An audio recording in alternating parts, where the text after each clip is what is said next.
I just learned from a government teacher in Oklahoma that the Bibles that are being sent out to schools to be taught are now including the Constitution and Bill of Rights and Pledge of Allegiance in the back of the Bible, whatever, that's sure.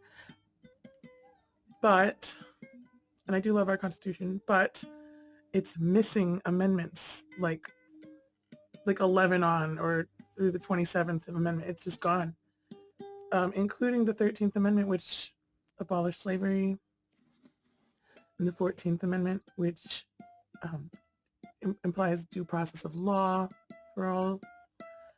So it's truly terrifying. We've never seen anything like this in our country, except for when we were fighting against the Nazis in World War II. But even then, we had Japanese internment camps within this nation. People lived in these camps for well over a year, maybe a couple of years, depending. They had all their property stolen by the U.S. government. Some of the males especially were tortured for information in case they were Japanese spies, but most of them were just hardworking citizens, just like what's happening here now. It was hardworking citizens in America that were rounded up to live in these internment camps like animals.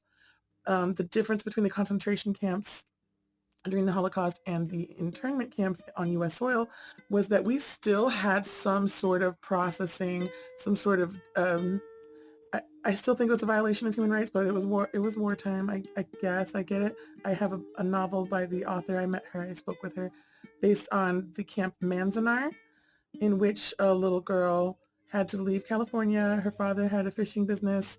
Their property was taken. That of course all the businesses were uprooted. All their property was gone. They had to sell it or get out of their house immediately and relocate to these camps for the safety of the American people, of course.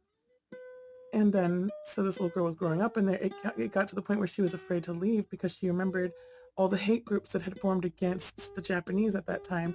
So when they finally were released from the camps at the end of World War II, they could not go back home to the West Coast where they had originally arrived at this nation and built families and had children and homes and businesses, everything, because of the radical amount of hate groups and people, sabotaging them and treating them like really bad, like something we haven't seen till now.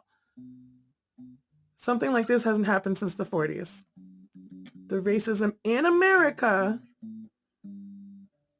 since the 60s with the black people working for civil rights, but in the 40s was the most extreme case I can think of within the last century, where we did intern Japanese citizens in camps in this country on U.S. soil, and then we all pretend it didn't happen because we're in the United States of denial.